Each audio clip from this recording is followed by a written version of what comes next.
Murder at midnight. That gun won't do you any good. Besides, you're pointing it the wrong way. I'm pointing it right between your eyes. That's what I mean.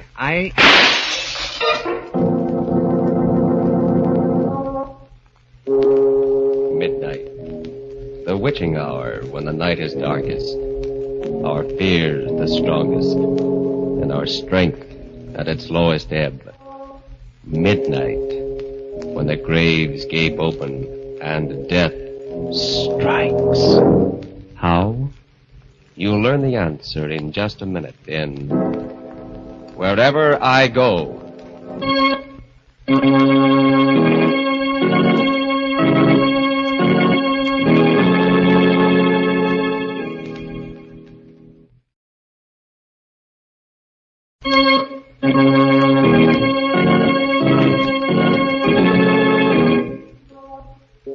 And now, Murder at Midnight. Tales of mystery and terror by masters of the macabre. Our story, A Study in Crime and Retribution, is by William Morwood. Its title, Wherever I Go.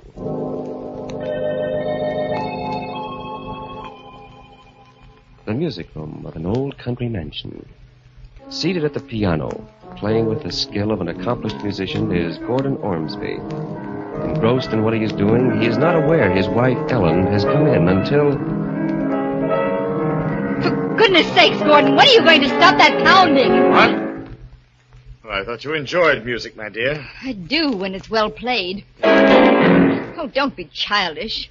You might have a little consideration for my headache. You and your headaches. There's nothing whatever wrong with you. The doctors have as good as told you that. It's all in your mind. The affectation of a silly rich woman. Lucky for you I am rich. Or where would you be now? Someplace where I'd amount to something. I had talents when I married you, Ellen. I could have been a great musician or a great painter or a writer. You were what you are now, what you always will be. A dilettante, a dabbler. It's your money that ruined me, softened me up, robbed me of my ambition. If you hate my money so much, there's nothing to prevent you walking out on it. I will. Someday. Not if I know you. You'll stick around as long as I have a penny left. Oh, my head. Oh, you poor, poor darling. Oh, I don't expect sympathy from you, but... Oh, when I feel like this, I could kill myself. That would be too much to hope for. Wouldn't it be nice for you, Gordon? Little me out of the way, and all my wicked money to spend exactly as you pleased. But don't worry.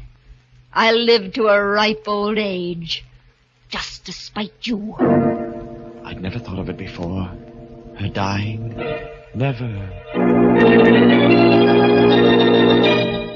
But after that, I couldn't get it out of my head. There was so much I could do with her money. I could go abroad, study. But first, I had to get rid of her. It was dangerous even to think about, but I conceived a plan and developed it carefully, slowly, step by step.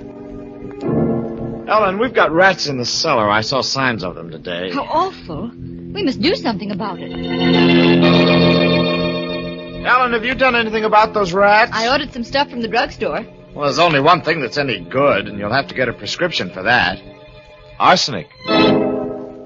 Let's eat home on Thursday, Ellen. Oh, but it's a servants' night out, and we always go to a restaurant. I know, but I want to try my hand at cooking up something. Well, it's sure to be poison, but... All right.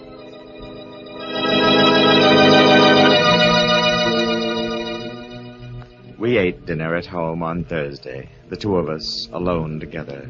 Afterwards, Ellen complained of a headache and went up to her room. I followed a little later. This is a surprise. I brought you a cup of cocoa, my dear, to help put you to sleep. That's suspiciously thoughtful of you, Gordon. I'm afraid it's still too hot to drink. I'll put it down here. What have you done to your hand? What? It's all bandaged up. Oh, I scalded it in the kitchen. It's a nuisance, too. I wanted to write tonight. What are you working on now, Shakespeare? Your memoirs? No, dear. I don't expect to die for a while yet. No, it's a story about a girl suffering from an incurable disease who commits suicide. Sounds morbid to me. Oh, but it's not. I'm making it very tender and beautiful. As a matter of fact, I did mean to write the death scene tonight. With this hand, I'm... Say, Ellen, would you help me out? How? Well, I've got the girl's suicide note all set in my mind. I can't write with this. Would you write it down while I dictate it? Oh, do it yourself tomorrow. Oh, please. It'll only take a minute. Please. Oh, all right. Where's some paper? Here. But that's my very best stationery. I hate to waste it. It won't be wasted. Ready? Yes. Here goes. It's, I can't stand the pain any longer. Nobody knows how much I've suffered. Death will be peaceful compared to this. Wait a minute. What? What's wrong? You're going too fast. Oh. Death will be... What? Peaceful compared to this. Forgive me for what I'm doing, but this is the only way out. Signed, Yes? Ellen. What? I named her that, dear, because she reminded me of you, so noble in her suffering. I thought you'd be pleased. Well, I'm not. You'll have to think of some other name. All right. Jane. Jane? You remember Jane Turner, the girl I was going with when I met you? I don't think she'd mind. But I would. There. It's signed... Ellen. Thank you, my dear. You don't know how much this means to me. Oh, my head's splitting. Oh, I'm sorry. Cocoa? Drink it. That should end your headache. Drink it, Ellen. Tastes queer. Well, I couldn't find the sugar, so I sweetened it with maple syrup. Well, I don't suppose it'll kill me. Drink it all. Drink it all. There. Oh. What's the matter? Oh, that pain. Gordon, do something. Why are you... It won't be long now, Ellen. You mean that arsenic you bought for the rats. You're mad. They'll hang you for this. No, Ellen. Oh, no. You have left a note behind. It's a clear case of suicide. I was shaking all over, yet my nerves had to be steady for what lay ahead of me. My own life depended on it.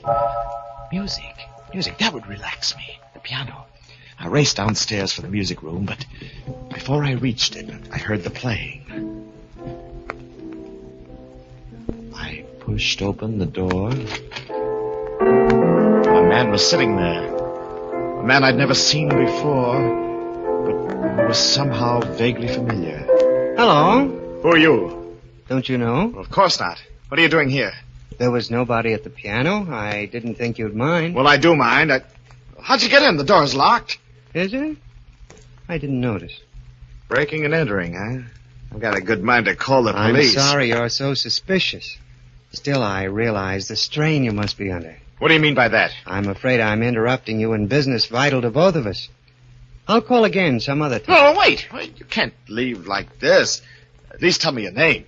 I have many different names. When the time comes, you can call me by any one of them. Goodbye. I put the stranger out of my mind. Too much depended on the telephone call I had to make. A single slip-up now, and a rope was waiting for me. I dialed with shaking fingers. Dr. Sampson, this is Gordon Ormsby. You must come at once. Ellen is dead. I think she's taken poison.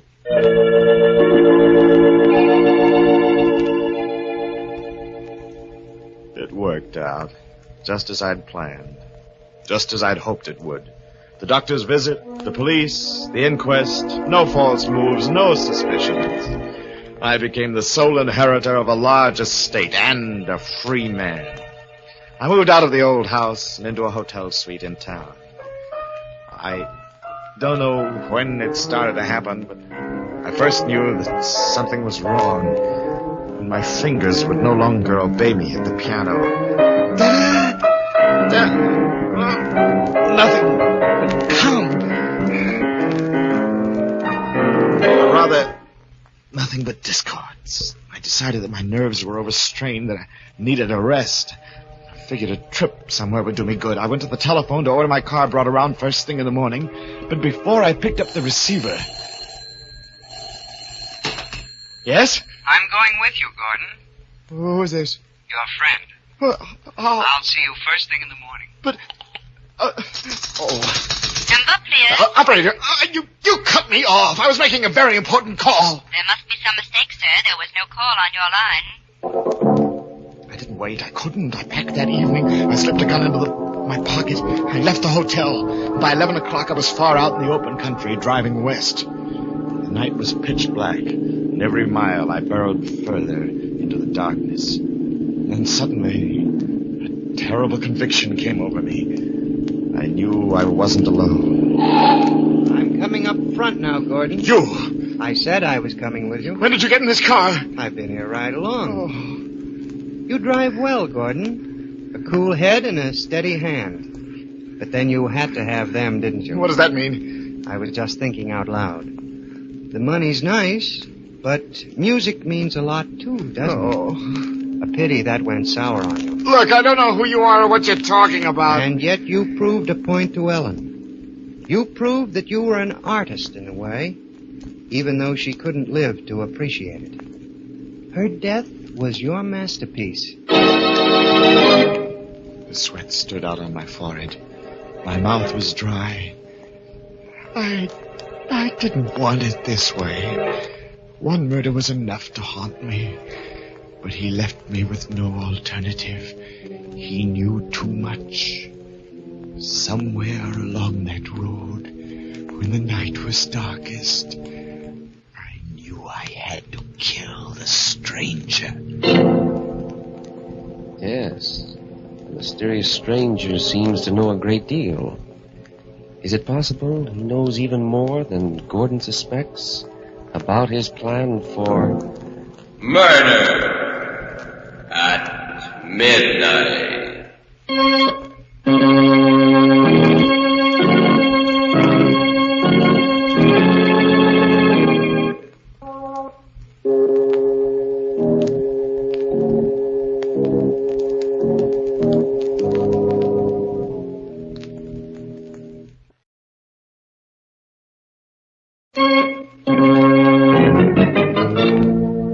Now here is Gordon Ormsby to continue our story.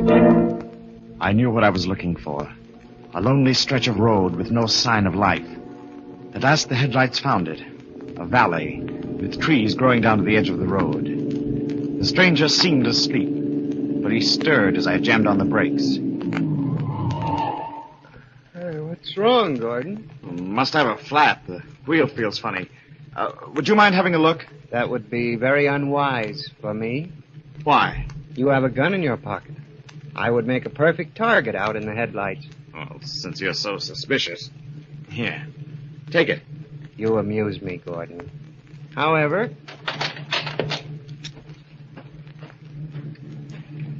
How do they look?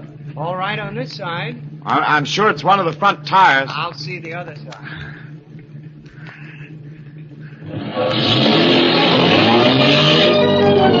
I got him. He was standing squarely in front of the radiator when I got him. Just to make sure, I backed the car over his body.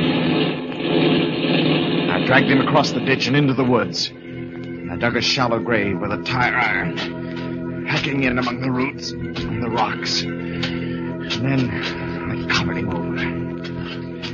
I got back into the car. I needed a drink. And when I came to a juke joint along the highway, I stopped.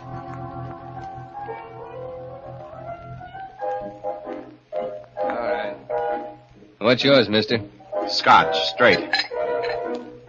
You been driving hard, mister? Why? You look all in. Give me another shot. No, wait. Look, I'll buy the bottle. I don't always want to sell. You know, scotch is hard to get around here. I'll pay for it. I took the bottle over to a booth and began putting it away. I felt better, warm inside. It was going to be all right after all. The stranger was dead, and they'd never find his body. I was in the clear with nothing to worry about. Help a poor blind man. Help a blind man. There was something about that blind man's stick that got on my nerves. He came up to my table. Help the old blind man, please. Get away from here. Please, sir, if you'd be so kind. Will you get away? Yes, sir. I'm sorry. I don't want any favors from anyone. I said beat it. I'm going, but you shouldn't have done that. What's going on here? What's the idea of shoving Nettie? He was annoying me. Then I saw him. He had the blind man by the elbow and was leading him toward the door. The stranger. What's the matter with you, mister? What are you staring at? There. Don't you see him? Oh, blind Ned? Well, sure. No. The man with him, opening the door. There's nobody with him. Blind Ned don't need nobody. He's been going in and out of here by himself for years. But it was he. I knew it was. I'd killed him, buried him, and... Well, was he dead or wasn't he? I had to know. I drove back up the road. There were the trees and the broken weeds in the ditch through which I'd dragged the body. I walked carefully among the leaves, searching for the grave. Hello there. What? What you doing? Oh, who are you? State trooper. Saw your car parked on the road, followed you in. Well, I'm looking for my watch. I lost it here this afternoon at a picnic. I didn't realize it until I got home, so of course I turned around. Sure. I'll help you. Oh, no, please don't bother. No bother. I got a flashlight here. Well, it's awfully nice of you, but I don't think... Hey, what's this? What? Where? Ground's all scraped up into a... Looks like a grave. Oh, what would a grave be doing here? That's what I'd like to know. Give me a hand, will you? Fresh dirt and rocks digs easy. Well, What's the matter? Scared? Oh, no. It's just I'm down to the bottom anyhow. Oh. Well, I'll be... What is it? It's a grave, all right. But if there was ever a body in it, it's gone now. I had only one idea after that. To get away. To get away as far away as possible. I drove like a wild man the rest of the night and all next day, stopping only for gas. Finally, I just couldn't drive any farther. I stopped at a small hotel, went up to the desk to register. Sign here, please. I'm driving across country, and I've got to start first thing in the morning. Certainly, Mr. Ormsby. Ormsby. What time would you like to be called? At daylight. And another thing, I don't want to be disturbed under any circumstances. Yes, that's important. No matter who wants to see me, on what excuse, I don't want to be disturbed. I understand, Mr. Ormsby. Now, if you follow the porter. The elevator doors were just closing when I saw him. He'd come in from the street and was walking across the lobby to the desk. I reached my room, dismissed the bellhop, and locked the door. With a shaking hand, I picked up the telephone. Yes, clerk? This is Mr. Ormsby. I thought I recognized a friend of mine in the lobby. A man about the same height and build as myself, dressed in a gray suit. I'm afraid... Well, he came in right after me. I haven't seen him in some time, and I've forgotten his name. Would you mind looking in the register and telling me what it is? Just a minute now, look. Here we are. Your signature, Mr. Ormsby, and then... Yes? I'm sorry, sir. There is something, but the name's blotted. I can't make it out. I knew now there was no escape. I took the money from my billfold and piled it on the table. I examined my revolver to make sure it was loaded. And then I sat and waited. A few minutes before midnight, the knock came.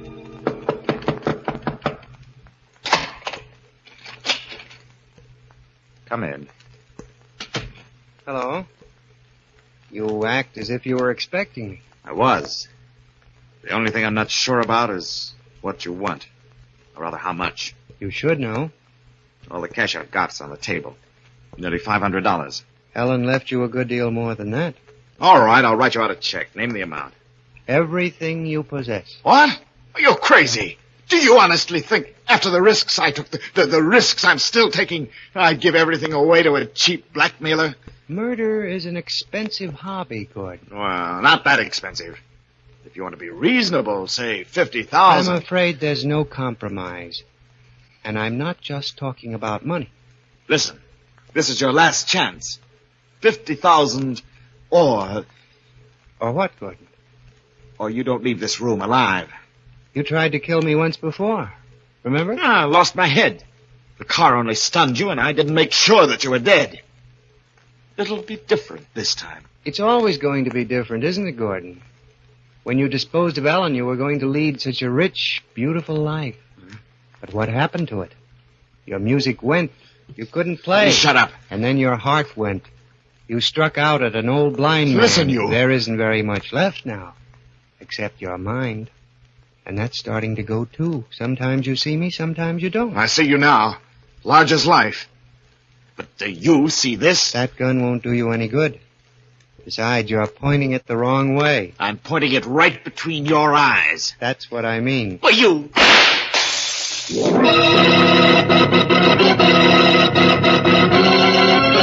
He was gone. Yes, gone. Nowhere in the room. Then I heard the rapping at the door. In a daze, mechanically, I opened it. Anything wrong, mister? What? Who are you? The house detective. I thought I heard... Oh, you must have seen him. He must have run past you in the corridor. Who? The stranger, the man who was in my room. Oh, I did? Hey, be careful of that gun. Well, I had to shoot him. He was threatening me. He was standing over there when I let him have it. Oh, yeah?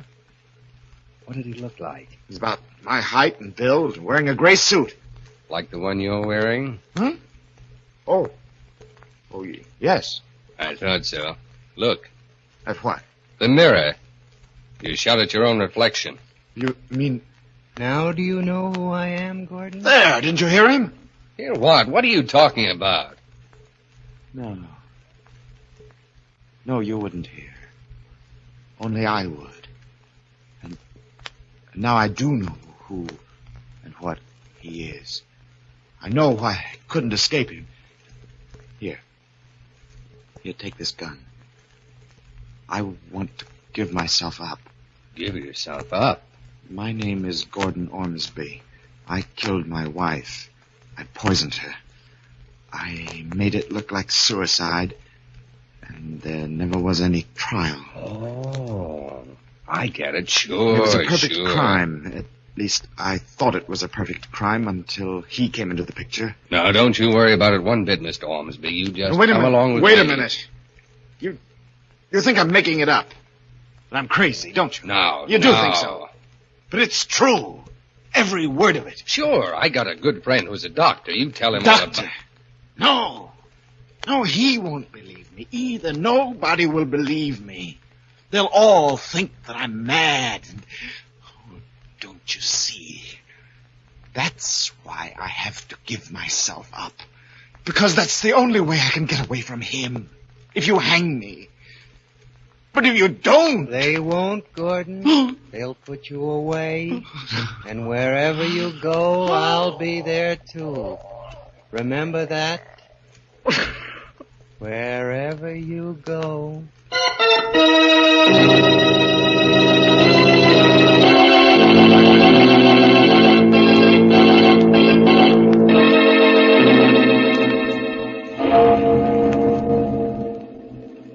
Taking him firmly by the arm, the detective leads the struggling Gordon out into the corridor. A corridor that grows darker and darker until it is completely black. Somewhere in that blackness, a voice is whispering. And it continues to whisper until it is drowned by a clock striking 12 for... Murder at midnight.